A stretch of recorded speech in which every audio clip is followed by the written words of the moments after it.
My husband assaulted me in front of his entire family and no one stood up to him. But my daughter did something that made him turn pale. My name is Amanda, and I need to tell you something that changed everything. 3 years ago, I thought I knew what rock bottom felt like. I was wrong.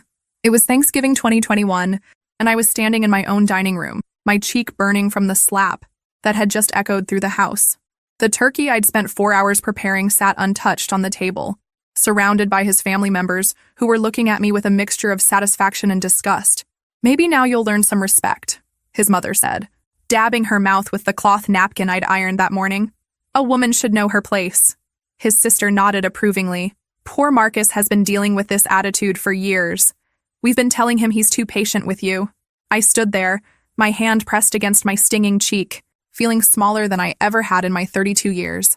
Marcus towered over me, his 6-foot frame casting a shadow across the mahogany table his mother had insisted we buy with money we didn't have, the same table where I'd served countless meals to people who treated me like hired help. "Sit down and eat," he commanded, his voice still carrying the edge that had preceded the violence. "And maybe think about what you did to deserve that." What had I done? I'd asked his uncle to please not smoke cigars in the house because Lucy had asthma. That was it. That was my crime, worthy of public humiliation. I looked around the table at these people I'd tried so hard to please for 7 years. His father, an insurance salesman who acted like he ran Wall Street. His mother, who'd never worked a day but criticized my every attempt at contributing to our household. His sister Monica, who'd been divorced twice but felt qualified to give marriage advice. His uncle Pete, whose cigar smoke was apparently more important than my daughter's ability to breathe. They were all watching me, waiting to see if I'd crumble completely. I could feel their anticipation, their hunger for my total surrender. Then I heard a small, calm voice from the kitchen doorway. "Daddy, you shouldn't have done that." Lucy stood there, all 52 pounds of her, holding her tablet in her small hands. She looked so tiny in her purple dress, the one I'd bought specially for today, hoping this Thanksgiving would be different. Marcus turned toward his daughter, his face still flushed with anger. "Go to your room, Lucy. Adults are talking." But Lucy didn't move. She looked directly at her father with those dark eyes that were exactly like mine, and spoke with a composure that would have impressed seasoned negotiators. "I recorded everything, Daddy. The hitting, and what everyone said after. I already sent it to Grandpa Jim." The silence that followed was deafening. Marcus's face went from red to white in seconds. His mother's fork clattered against her plate. "What did you just say?" Monica whispered. Lucy held up her tablet, and I could see the recording app was still running. "I've been recording you for weeks, Daddy. Grandpa Jim taught me how. He said if anyone ever hurt Mommy, I should make sure there was proof." Marcus lunged toward Lucy, but she stepped back quickly. "I already uploaded everything to the cloud, Daddy. Grandpa Jim has copies now. He's probably already on his way." I watched my 9-year-old daughter, this tiny person I'd been trying so desperately to protect, and realized she'd been protecting me instead. While I'd been suffering in silence, she'd been building a case. His Uncle Pete stood up abruptly. "We should go. Nobody's going anywhere until we figure this out," Marcus snarled, but his voice was shaking now. Lucy looked at her father with pity that seemed far too mature for her age. "Grandpa Jim says men who hit women are cowards. Daddy, he's going to want to have a talk with you. Let me take you back 3 hours before that moment to show you how we got there." It was 2 p.m. and I was standing in my kitchen, methodically basting the 18-pound turkey that would feed the people who despised me. My hands were shaking slightly, not from nervousness about the meal, but from the verbal assault I'd endured since dawn. "The stuffing smells burned," Marcus had announced from his recliner, though I knew it wasn't. I'd made this same recipe for 7 years, perfecting it each time, hoping someday it would earn me a single compliment. "I'll check it again," I'd replied, keeping my voice level. Experience had taught me that any hint of defensiveness would trigger an escalation. Lucy sat at the kitchen island, supposedly doing homework, but actually watching me with those perceptive eyes. At 9, she'd developed an unsettling ability to read the emotional temperature of our house.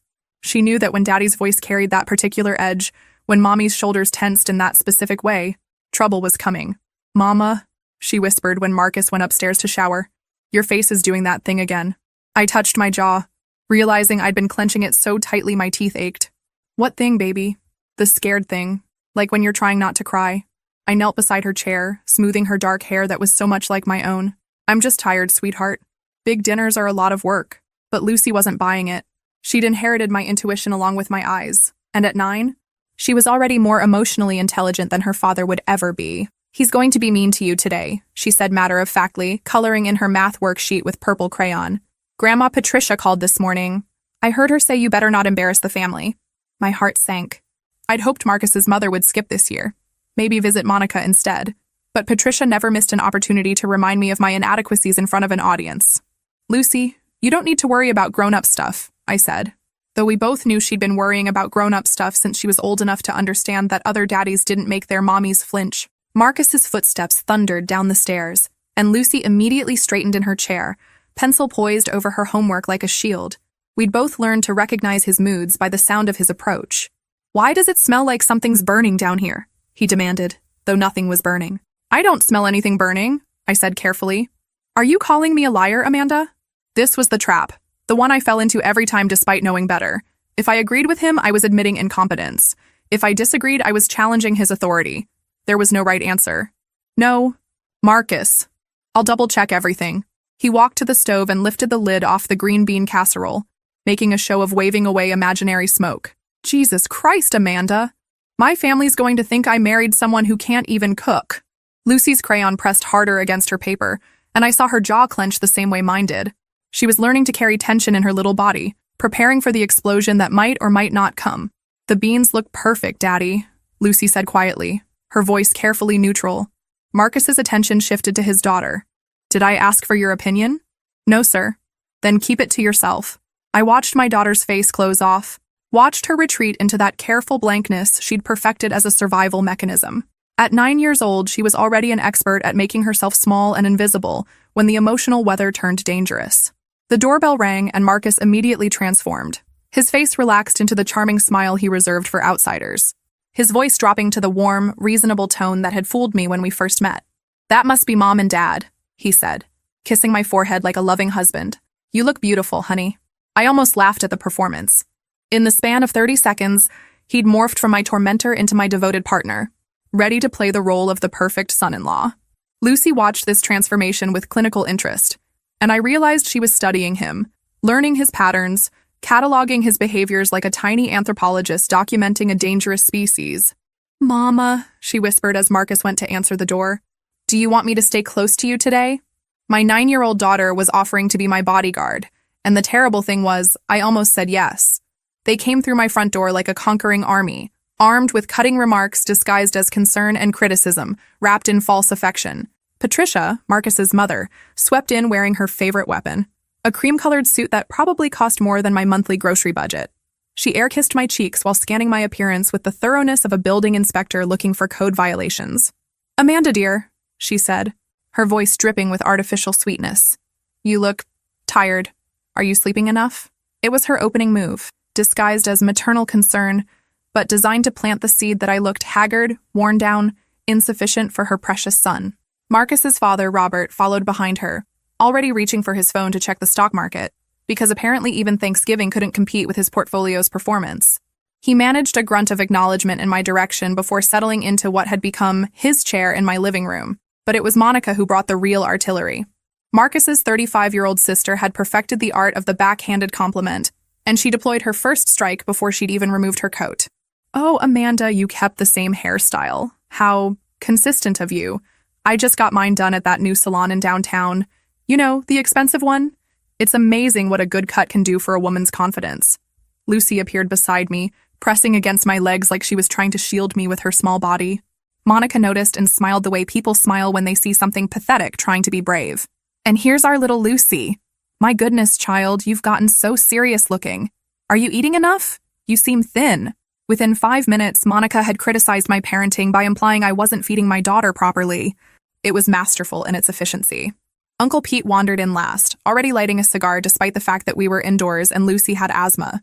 When I'd married Marcus, Pete had seemed like the fun uncle, full of stories and laughter. But 7 years had shown me he was just another man who believed his comfort mattered more than everyone else's well-being. "Amanda, sweetheart," Patricia said, settling herself at the head of my dining table like a queen claiming her throne. "I ran into Janet Morrison at the country club last week. You remember Janet? Her daughter Melissa married that successful attorney? Well, Melissa just bought the most beautiful house in Riverside Estates. 4 bedrooms, 3 baths, granite countertops throughout." I knew where this was going. Patricia loved to regale me with tales of other women's successes, always with the implicit message that I was holding Marcus back from similar achievements. "That sounds lovely," I managed, retrieving serving spoons from the kitchen. "It really is," Patricia continued, her voice carrying across the house. Of course, Melissa has such a head for business. She's been helping her husband's practice, really supporting his career instead of, she gestured vaguely around my modest home. Well, instead of whatever this is supposed to be. Monica picked up the thread seamlessly. Melissa always was the smart one in their friend group. Remember how she got her real estate license? Now she's making more money than some of the men in town. It's so inspiring to see a woman who really applies herself. I was being dissected by experts, my inadequacies laid bare with surgical precision. The message was clear. Other wives were assets to their husbands, while I was dead weight. Lucy had disappeared into her room claiming she needed to finish homework. I envied her escape route. Amanda, dear. Robert finally looked up from his phone. Marcus tells me you've been talking about going back to school again. Nursing, wasn't it? My heart jumped. Marcus had promised to discuss my career plans privately with his parents, to maybe get their support for what would be a significant family investment. Yes, I said carefully. I've always wanted to help people. And with Lucy getting older, I thought, at your age? Patricia interrupted with a laugh that wasn't quite cruel enough to call her out on, but wasn't kind either. Darling, nursing school is so demanding. All those young girls with their energy and, well, their advantages. Wouldn't your time be better spent focusing on what you have here? Monica nodded sagely. Plus the cost. Marcus works so hard already. It seems selfish to add that kind of financial burden when you could just, I don't know, maybe get a part-time job at a retail store or something. They were destroying my dreams with the efficiency of a demolition crew, making it sound like practicality instead of cruelty. Besides, Patricia added, Lucy needs her mother home. Children from broken schedules often develop problems. Look at the Morrison boy. Brilliant child, but his mother worked too much during his formative years, and now he's in therapy. I felt myself shrinking, becoming smaller with each word, until I was nothing but a collection of failures and poor decisions. Marcus watched it all with the satisfied expression of a man whose family was doing his dirty work for him. Dinner was a masterclass in psychological warfare disguised as family conversation. I'd outdone myself with the meal. The turkey was perfectly golden, the stuffing was moist but not soggy, and the cranberry sauce had just the right balance of tart and sweet. But perfection had never been enough to earn me peace in this house. This turkey is a little dry, Patricia announced after her first bite, though I could see the juice running down her fork. I think it's delicious, Lucy said quietly, her small act of rebellion earning her a sharp look from her grandmother. Children don't really have developed palates, dear, Patricia replied with false patience. Amanda, you might try brining next time. Melissa Morrison's turkey is always so moist. She uses some special technique she learned from a cooking class. There it was again, the comparison to the mythical Melissa, perfect wife and daughter-in-law, who apparently excelled at everything I failed to do adequately. Monica picked up the torch. Speaking of classes, didn't you say you wanted to take some? What was it again? Nursing? She said the word like it tasted bad. I mentioned it, I said carefully, aware that Marcus was watching me with warning eyes. How exactly would that work? Robert asked, his tone suggesting he already knew it wouldn't. With Marcus's schedule and Lucy's needs? Seems pretty selfish to abandon your family responsibilities for some fantasy career. It's not a fantasy, I said, and immediately regretted the defensive edge in my voice. The table fell silent. I'd crossed a line by contradicting the family patriarch. Monica laughed, breaking the tension. Oh, Amanda, you always were a dreamer. Remember when you wanted to go back to school after Lucy was born? And that time you talked about starting a catering business? You have so many ideas, but follow-through has never been your strong suit. Each word was a carefully placed knife, cutting away at my confidence with surgical precision. They'd turned my hopes into evidence of my instability, my dreams into proof of my inadequacy. Maybe we should focus on being grateful for what we have, Marcus said, his voice carrying that dangerous undertone I knew too well. Uncle Pete, who'd been steadily working through a bottle of wine while smoking his cigars, decided to join the conversation. You know what your problem is, Amanda. You don't appreciate what you've got. Marcus works his ass off, pardon the language, to provide for this family, and instead of being thankful, you're always wanting more. I just want to contribute, I began. Contribute? Pete's voice rose. You think raising a child and keeping house isn't contributing? What's wrong with women these days? My generation understood what marriage meant. Lucy had stopped eating, her fork frozen halfway to her mouth as she watched the adults tear apart her mother's character. Maybe Amanda feels unfulfilled because she doesn't put enough effort into what she already has, Patricia suggested with false compassion. A happy wife finds joy in her husband's success, in her child's well-being. When we're constantly reaching for more, we miss the blessings right in front of us. They were suffocating me with their twisted logic. making my desire for education and purpose sound like ingratitude and selfishness. Monica delivered the final blow. Besides, Amanda, let's be honest. You're 32. Even if you did finish nursing school, you'd be competing with girls who are 22 and don't have all the complications of family life. It's just not realistic. Something inside me snapped.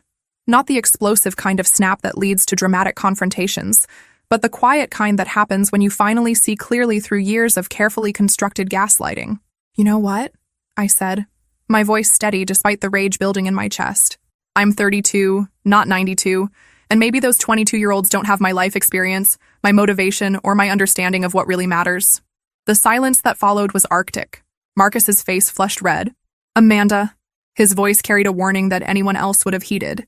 But I was done being warned, done being silenced, done being made small by people who needed me diminished to feel powerful. No, Marcus. I'm tired of apologizing for having ambitions. I'm tired of pretending that wanting more than this makes me ungrateful. That's when he hit me. The slap echoed through the dining room like a gunshot. And for a moment, everyone froze. Then Patricia smiled, actually smiled, and nodded approvingly. Finally, she murmured, a woman needs boundaries. Let me tell you about Mrs. Stanley, Lucy's third-grade teacher, and how a simple school project became the key to our freedom. It was October, about a month before that devastating Thanksgiving dinner. Lucy had come home from school carrying a manila folder and wearing an expression I couldn't quite read, serious but not troubled, like she was processing something important. Mama, I need help with a project, she announced, settling at the kitchen table where she always did her homework. I was folding laundry, grateful for a peaceful moment while Marcus was still at work. These quiet hours between Lucy's return from school and Marcus's arrival home had become precious to me, the only time I could breathe freely in my own house. What kind of project, baby? Lucy opened her folder and pulled out a worksheet titled Family Dynamic Study. My stomach clenched instinctively, though I couldn't have explained why. Mrs. Stanley says we need to observe and document how families communicate and solve problems, Lucy explained, reading directly from the instruction sheet. We have to record interactions between family members for 2 weeks and then write a report about what we learned. I sat down beside her, scanning the assignment. It seemed innocent enough, asking children to notice patterns in how their families functioned, to identify communication styles, to observe conflict resolution methods.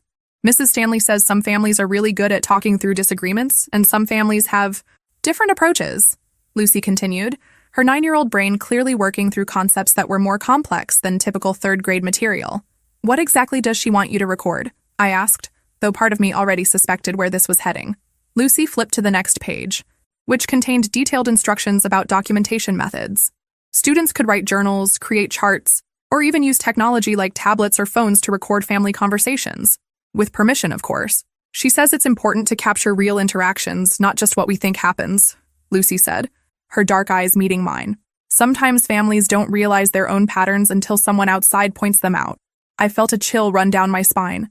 Mrs. Stanley had been Lucy's teacher for 2 months, and she'd struck me as unusually perceptive during our parent-teacher conference.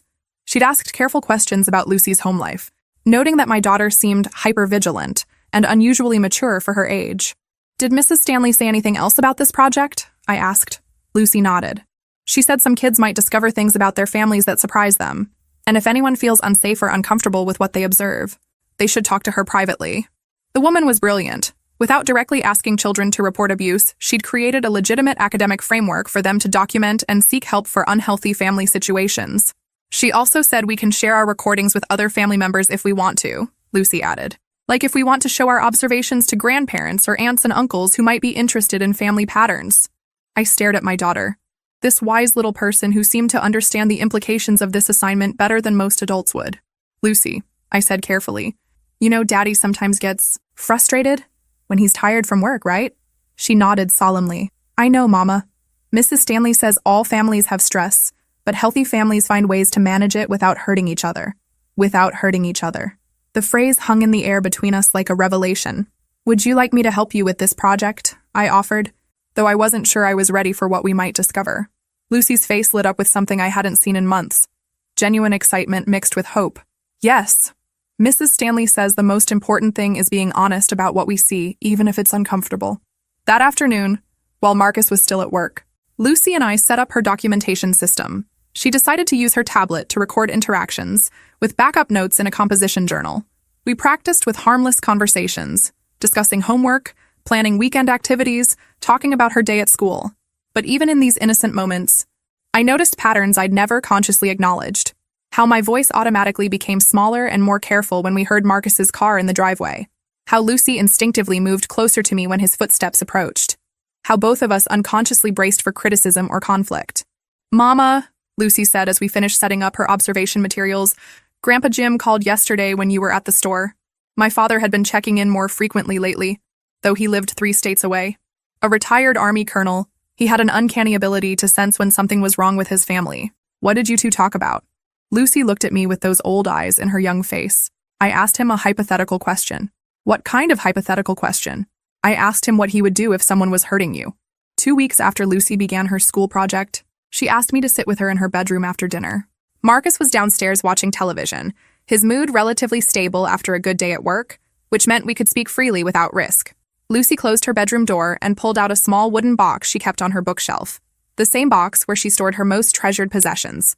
Ticket stubs from our rare mother-daughter movie dates, birthday cards from my father, and a photo of us at the beach from 2 summers ago, when she'd convinced Marcus to let us visit my family. "Mama, I need to show you something," she said, her voice carrying the weight of someone much older than 9. She opened the box and pulled out her tablet, along with a composition notebook filled with her careful 9-year-old handwriting. The sight made my stomach clench with a mixture of pride and terror. "I've been recording everything, just like Mrs. Stanley taught us," Lucy said, settling cross-legged on her purple bedspread. "But I haven't just been recording for school." She opened the tablet and showed me a folder labeled Family Observations. Inside were dozens of audio files, each one dated and time-stamped with frightening precision. "Lucy, honey, what is all this?" "Evidence," she said simply, with the matter-of-fact tone she'd inherited from my military father. "Mrs. Stanley says that when people do bad things, it's important to have proof so the right people can help." With small fingers that shook only slightly, she opened her composition notebook and showed me pages of meticulous documentation. Dates, times, descriptions of incidents, and her emotional responses to what she'd witnessed. October 15th, 6:30 p.m. Daddy yelled at Mama about dinner being late. Mama apologized even though she was only 5 minutes late. Daddy called her stupid. Mama's hands shook when she served his plate. October 18th, 7:45 a.m. Daddy said Mama's hair looked like a bird's nest and asked why she couldn't try to look decent. Mama went to the bathroom and I heard her crying. October 22nd, 8:20 p.m. Daddy grabbed Mama's arm when she tried to leave the room during an argument. Left marks. Mama wore long sleeves the next day. "Lucy," I whispered, my heart breaking as I read her careful documentation of my humiliation. "Baby, why didn't you tell me you were doing this?" "Because I knew you'd try to stop me," she said with devastating honesty. "And because Mrs. Stanley says adults sometimes can't see their own situations clearly when they're scared." She was right, and her clarity was both impressive and heartbreaking. My 9-year-old daughter had recognized what I'd been unable to admit to myself, that we were living in a situation that required documentation, evidence, and outside intervention. "I called Grandpa Jim again yesterday," she continued, "and I asked him another hypothetical question. What did you ask him this time?" "I asked him if he'd want to know if someone was hurting his daughter and granddaughter, even if his daughter was too scared to tell him herself." My father. Of course she'd thought of him, Colonel James Mitchell, who'd spent 30 years in the Army and had very specific opinions about men who hurt women, the same man who'd taught me to shoot when I was 12 and had made it clear that any boy who wanted to date me would have to meet his standards first. What did Grandpa say?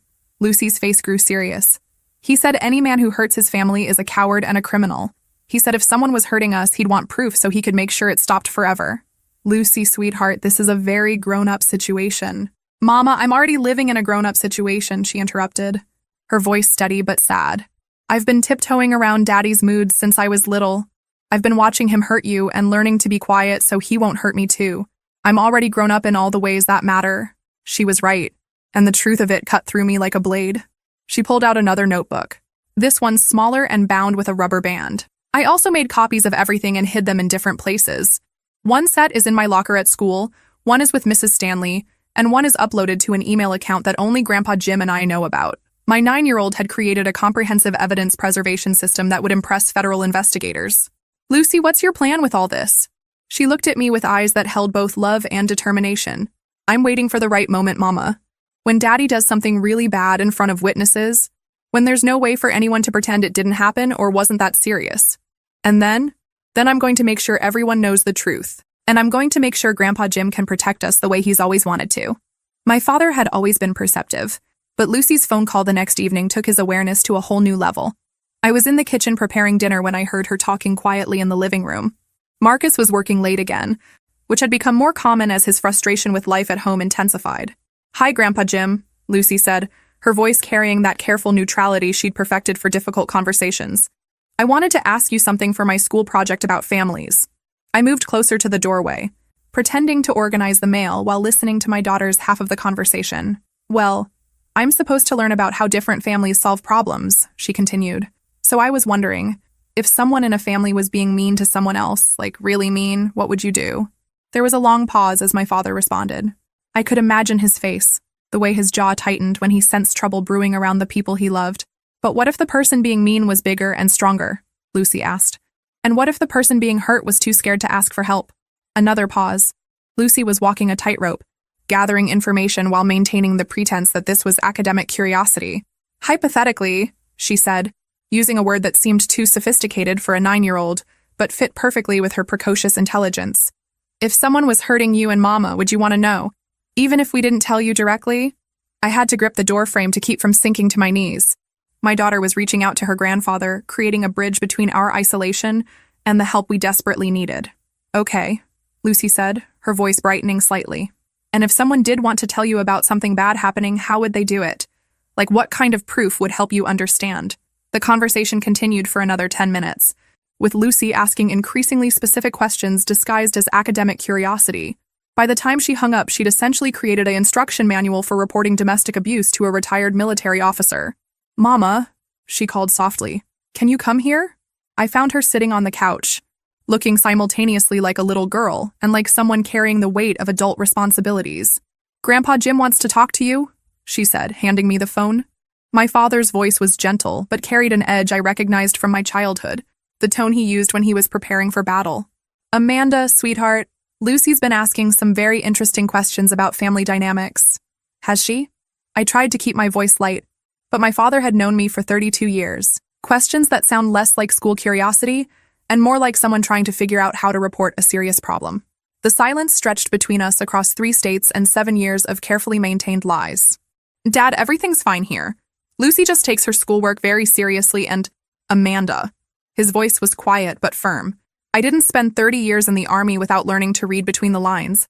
And I didn't raise you to lie to me when you're in trouble." I could feel tears threatening, the relief of being truly heard after years of being dismissed and minimized. "If someone is hurting you or Lucy, I need to know.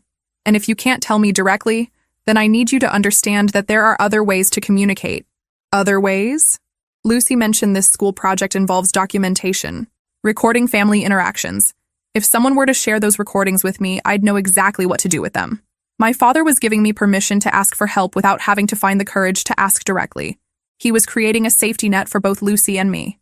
"Dad," I whispered, "what if it's complicated? What if leaving isn't simple?" "Honey, I've seen complicated. I've handled complicated. What I can't handle is knowing my daughter and granddaughter are in danger." Thanksgiving morning arrived gray and cold, matching the dread that had settled in my chest like a stone. I'd been awake since 4 a.m., not because I needed the extra time to prepare, but because sleep had become impossible when I knew what was coming. Lucy found me in the kitchen at 5:30, already dressed in her purple dress and moving with the quiet efficiency of someone executing a carefully planned mission. "Morning, Mama," she said, kissing my cheek before settling at the kitchen island with her tablet and a glass of orange juice. "You're up early, baby." "I wanted to make sure everything was ready," she said, and something in her tone made me look at her more carefully. She had the focused calm of my father before he deployed, that particular stillness that came from knowing exactly what needed to be done and being prepared to do it. "Lucy, are you okay?" She looked up from her tablet, where I could see she was reviewing files in her family observations folder. "I'm ready, Mama. Are you?" I wasn't sure I'd ever be ready for what this day might bring, but looking at my 9-year-old daughter's determined face, I realized readiness wasn't the point. Sometimes survival required action regardless of readiness. Marcus appeared in the kitchen at 7 a.m., already dressed in his good shirt and carrying the particular energy that preceded family gatherings. A mixture of performance anxiety and preemptive defensiveness that made him more volatile than usual. "The house better be spotless when they get here," he announced, pouring coffee with more force than necessary. "And I don't want any of your attitude today, Amanda." My family doesn't need to see you sulking. I was learning to recognize these preemptive strikes, ways of establishing dominance before the audience arrived, setting the emotional tone that would justify whatever came later. Everything's under control, I said, keeping my voice neutral while checking the turkey one more time. Lucy watched this exchange with those observant eyes, her tablet positioned discreetly on the counter. I wondered if she was recording already, building her final collection of evidence. Lucy, go get dressed properly, Marcus commanded, though she was already dressed perfectly. And brush your hair. You look like you stuck your finger in a light socket. Yes, Daddy, Lucy replied without argument, but I saw her jaw tighten the same way mine did when swallowing insults. As she walked past me toward the stairs, she whispered, It's almost time, Mama. The morning passed in a blur of final preparations and mounting tension. Marcus found fault with everything. The way I'd arranged the silverware, the temperature of the house, the fact that I'd chosen to wear my navy dress instead of the black one his mother preferred. Each criticism was carefully cataloged by Lucy, who had positioned herself strategically throughout the house. Her tablet always within reach, always recording. At 11 a.m., she approached me while Marcus was in the shower. Mama, I need to send something to Grandpa Jim before everyone gets here. What do you need to send? Everything, she said simply. All the recordings from the past month plus the special ones from this morning. Grandpa Jim said timing is important in military operations. I knelt down to her level, looking into eyes that held far too much knowledge for a 9-year-old. Lucy, once you send those files, there's no taking them back. Everything changes after that.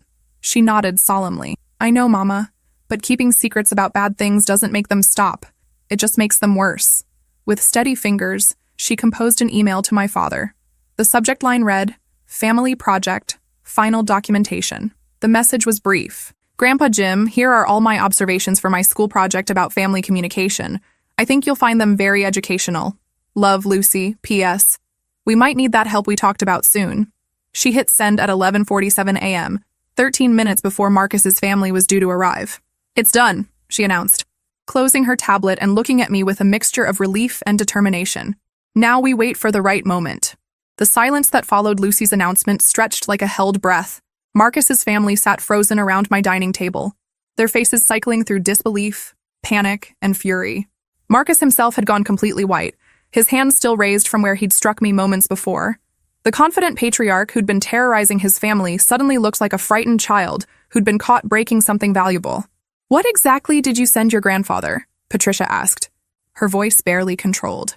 The superior smile had vanished, replaced by the sharp calculation of someone assessing damage. Lucy looked at her grandmother with the same clinical detachment she'd shown her father. Everything, Grandma Patricia. All the recordings of Daddy hurting Mama. All the times he called her stupid or grabbed her or made her cry. Plus what just happened here. Monica stood up abruptly, her chair scraping against the floor. Marcus, tell me she's making this up. Tell me you haven't been— I haven't been anything. Marcus exploded, but his voice cracked on the lie. This is insane. She's 9 years old. Who's going to believe— Grandpa Jim will, Lucy interrupted calmly, especially since I have dates, times, and recordings. Mrs. Stanley taught us that good documentation makes truth easy to verify. Uncle Pete, who'd been steadily drinking throughout dinner, slammed his wine glass down hard enough to slosh red wine across the white tablecloth. Jesus Christ, Marcus. What have you done? I haven't done anything that wasn't— Marcus started, then stopped, realizing that any justification would be an admission. Patricia had recovered enough to attempt damage control. Lucy, sweetheart, families have disagreements sometimes. That doesn't mean— Grandma, I have recordings of Daddy calling Mama worthless, stupid, and a waste of space, Lucy said matter-of-factly. I have him threatening to take me away from her if she didn't learn to behave. I have him grabbing her hard enough to leave bruises. Mrs. Stanley says those aren't disagreements. She says those are crimes. The word crimes hit the table like a physical blow. Robert, who'd been frantically scrolling through his phone, looked up with the expression of a man calculating financial ruin. Do you have any idea what this could do to the family reputation? He hissed at Marcus. To the business? Marcus lunged toward Lucy, but she'd positioned herself strategically near the kitchen doorway and stepped back quickly. The recordings are already uploaded to the cloud, Daddy. Grandpa Jim has copies and Mrs. Stanley has copies, and I sent some to myself at 3 different email addresses. Even if you broke my tablet, they'd still exist. My 9-year-old daughter had outmaneuvered a room full of adults with the strategic thinking of a seasoned prosecutor. Monica turned on me with vicious desperation. This is your fault, Amanda. You turned her against her own family. What kind of mother— The kind who documents abuse so her daughter doesn't grow up thinking it's normal, Lucy answered before I could speak. Grandpa Jim says children who witness violence often become violent themselves unless someone intervenes. Patricia was now pacing behind her chair, her elegant composure completely shattered. We can fix this. We can explain that it was taken out of context, that Marcus was just what? Lucy asked with devastating innocence. Just hitting women? Just making threats? Just teaching me that this is how men treat their families? The front door chimed, and every adult in the room jumped like they'd been electrocuted. Lucy smiled for the first time all day. That's probably Grandpa Jim. I texted him the address after I sent the recordings. He said he was driving straight here from Pennsylvania. Through the front window, I could see my father's familiar silhouette approaching the door, along with two other men whose military bearing was unmistakable even in civilian clothes. Marcus looked like he might vomit. Lucy, he said desperately, whatever I did, I'm sorry. We can fix this as a family. We don't need outside. Daddy, Lucy interrupted, her voice gentle but firm. Grandpa Jim says apologies don't count when someone only says sorry after they get caught. The doorbell rang, strong and insistent. Lucy looked around the table at the adults who'd spent the day tearing down her mother, and her expression was pure steel. I think it's time for the grown-ups to have a real conversation about family dynamics. My father filled the doorway like an avenging angel in a pressed shirt and khaki pants. At 62, Colonel James Mitchell still carried himself with the bearing of a man accustomed to command, and the two men flanking him had the same unmistakable military presence. Amanda, he said, his voice gentle as his eyes found mine, then hardened to steel as they swept the room. Lucy called and said you might need some assistance with a family discussion. Marcus had shrunk back against the dining room wall, his earlier bravado evaporating in the face of three men who looked like they'd handled bigger problems than a small-town bully. Dad, I started, but he held up one hand. I've heard the recordings, sweetheart. All of them. We can talk later. His attention fixed on Marcus with laser precision. Right now, I think this gentleman and I need to have a conversation outside. This is my house, Marcus stammered, trying to summon authority he no longer possessed. And these are my daughter and granddaughter, my father replied with the quiet certainty of a man stating natural law. Gentlemen, would you mind joining us in the backyard? I think some fresh air might help clarify everyone's thinking. The two men with him, who I later learned were retired military police and longtime family friends, stepped forward with the coordinated movement of people who'd worked together before. This is kidnapping, Patricia shrieked, but her voice carried no real conviction. Ma'am, we're just facilitating a discussion between men, one of my father's companions said politely. Sometimes these conversations require privacy to be fully productive. Marcus looked around the room desperately, seeking support from his family, but they'd all discovered urgent interest in their plates. Their phones, anything but meeting his eyes. Marcus, my father said, his tone conversational but carrying absolute authority. We can do this easy or we can do it hard, but we're going to do it. 20 minutes later, Marcus returned to the dining room looking like he'd been through a washing machine.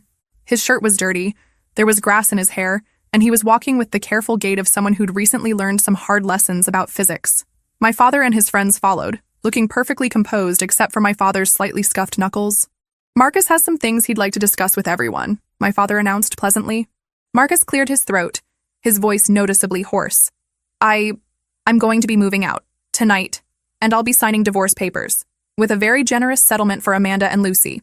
How generous? Robert asked sharply, his accountant's instincts kicking in despite the circumstances. One of my father's companions pulled out a manila folder and handed it to Marcus, who opened it with shaking hands.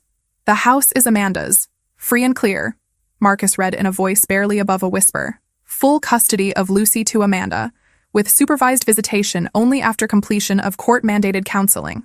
Monthly support payments of $4,000 until Lucy turns 18, Patricia gasped. $4,000? That's fair compensation for 7 years of unpaid labor and psychological abuse.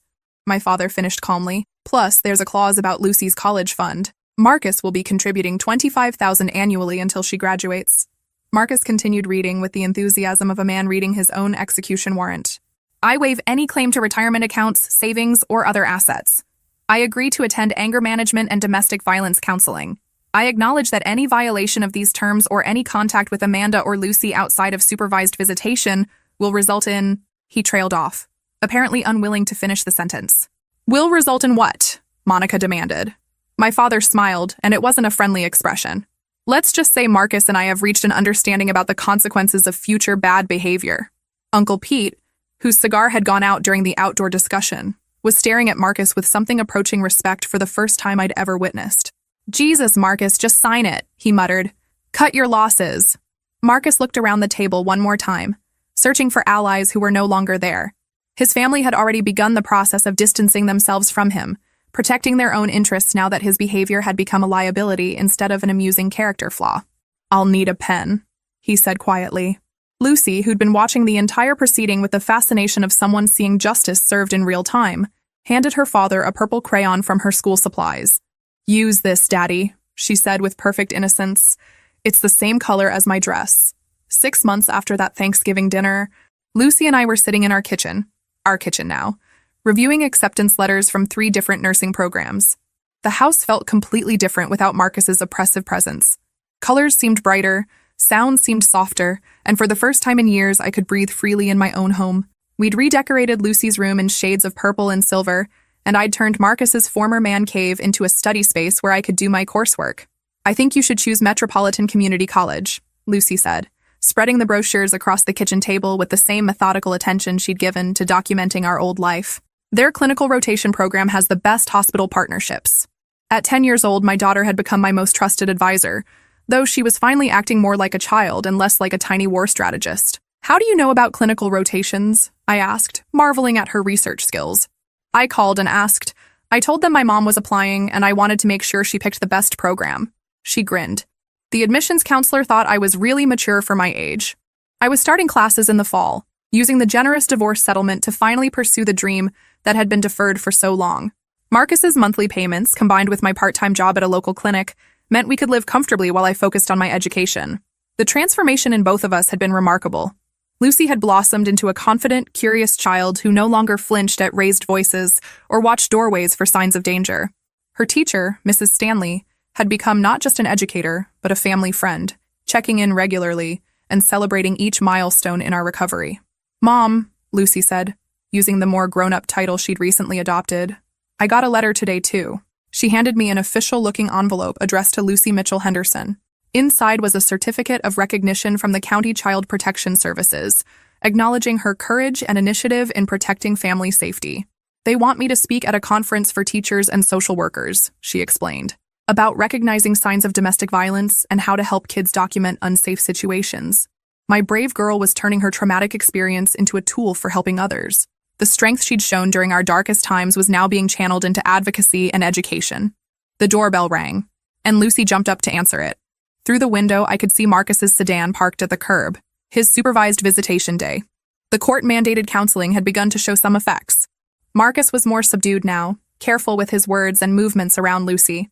The swagger and entitlement had been replaced by something approaching humility, though I suspected it was born more from fear of consequences than genuine remorse. "Hi, Daddy," Lucy said politely as she opened the door. Their relationship was civil but distant now, like acquaintances maintaining necessary pleasantries. "Hello, Lucy. Are you ready for our afternoon together?" She nodded and grabbed her backpack, which I knew contained her phone with GPS tracking and emergency contacts programmed in. Trust would be a long time coming, if it ever came at all. "I'll have her back by 6, Marcus said to me, his tone respectful in a way it had never been during our marriage. After they left, I sat in the quiet house reviewing my nursing school materials.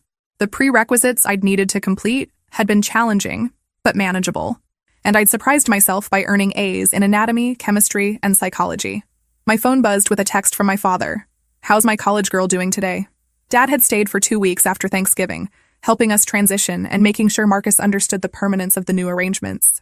He'd connected us with excellent legal representation, helped us install a security system, and made it clear to everyone in town that his daughter and granddaughter were under his protection.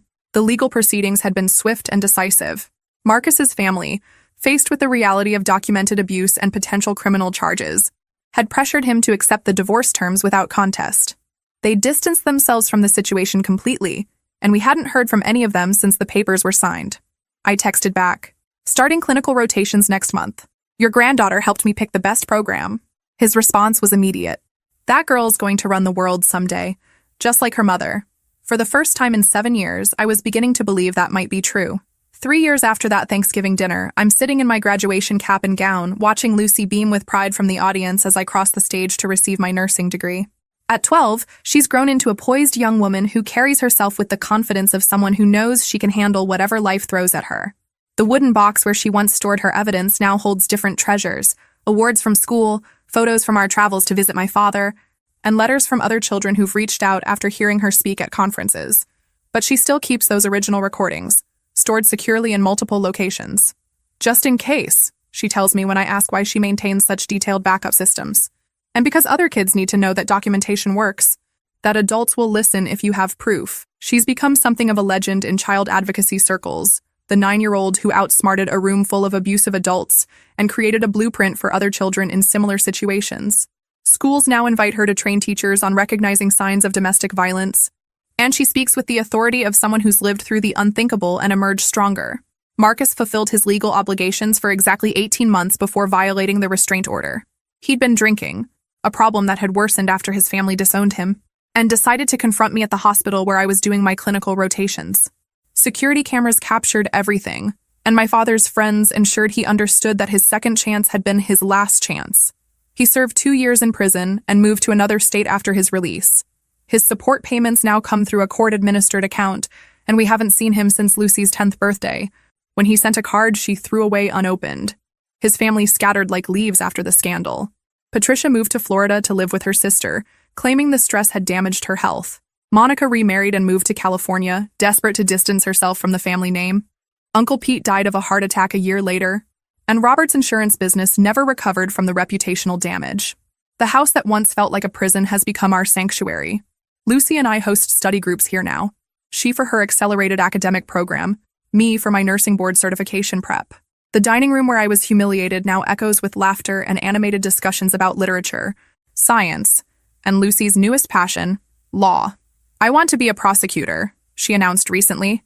Specifically, I want to handle domestic violence cases. She's already volunteering with the county attorney's office, helping them understand how to interview child witnesses and collect digital evidence. At 12, she's more technologically sophisticated than most adults, and she uses those skills to help other children document unsafe situations. Mrs. Stanley, now retired, stops by regularly for tea and updates on our lives. She takes quiet pride in the role her family dynamics assignment played in our liberation, though she's careful not to take credit for Lucy's remarkable courage and strategic thinking. Some children are born with an innate sense of justice, she told me recently. Lucy just needed the tools to act on it. My father visits every few months, still protective but no longer worried. He's proud of the woman I've become, the nurse who specializes in trauma care, the mother who raised a daughter capable of changing the world, the person who transformed victimization into purpose. You know, Lucy said to me yesterday as we reviewed college brochures. Yes, college brochures, for a 12-year-old who's been accepted into a prestigious early admission program. I used to be angry that Daddy put us through all that. And now? She considered the question with the thoughtfulness that has always made her seem older than her years. Now I think maybe it was necessary. Not because we deserved it, but because surviving it made us who we are. And who we are helps other people. That's my daughter's legacy. Not just her own escape from an impossible situation, but her commitment to ensuring other children don't have to endure what she endured. She's turned her childhood trauma into a superpower, her survival skills into advocacy tools. As for me, I'm a registered nurse now, working in pediatric emergency care where I help other families navigate their darkest moments.